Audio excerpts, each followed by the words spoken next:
Influenza, commonly known as the flu, is a cold virus that's very infectious and spread through respiratory droplets.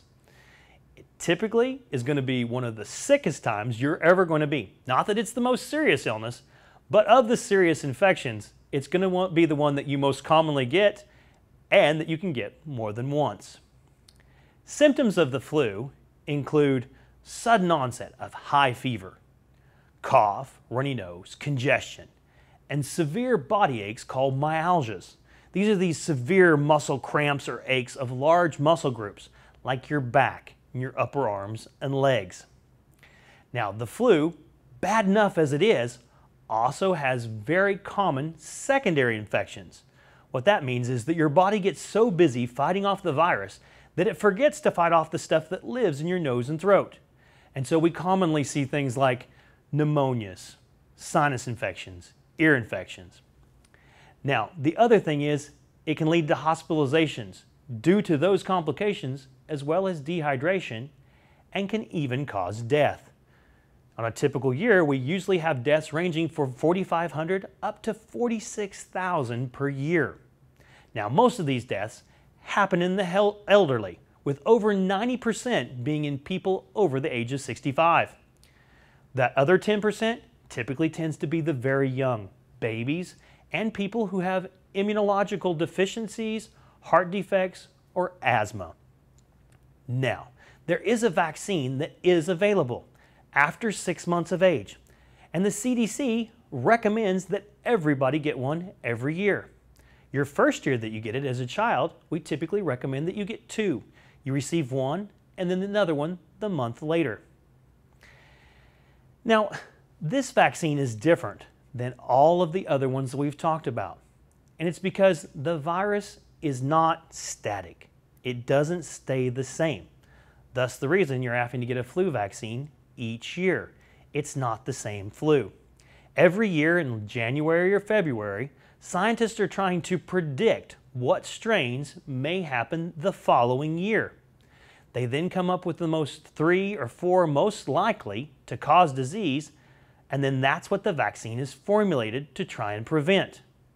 Now, everyone has a story where I got the flu vaccine and I still got the flu, which is actually true. And sometimes, more often than not, because if they guess the wrong strain, that flu vaccine that you got probably isn't going to do anything at all. The other thing is, the flu vaccines that we develop, we know are only about 60% effective.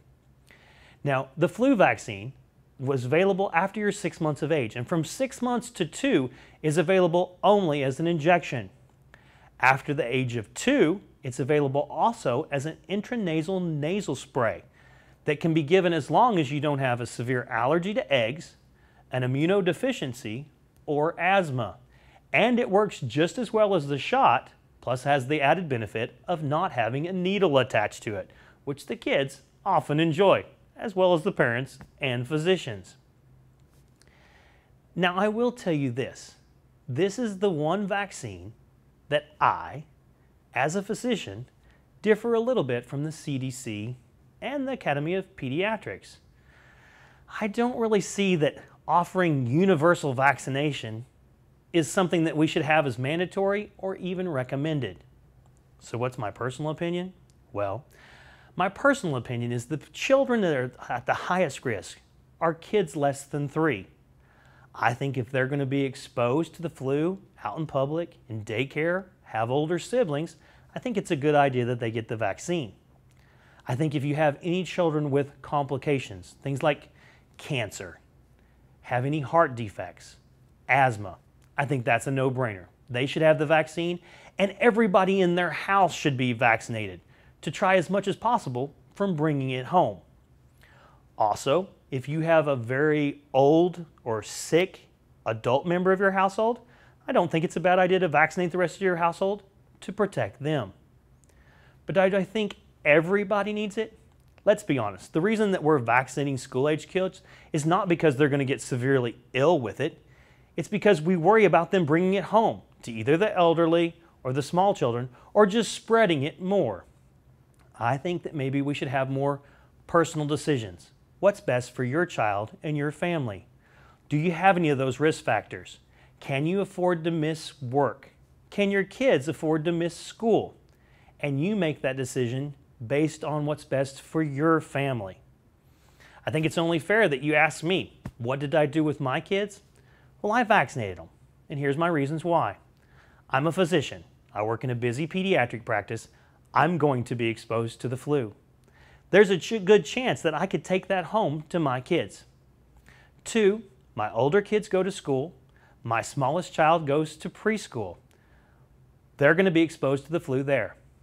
My smallest child has a hole in his heart, therefore putting him in a higher risk category.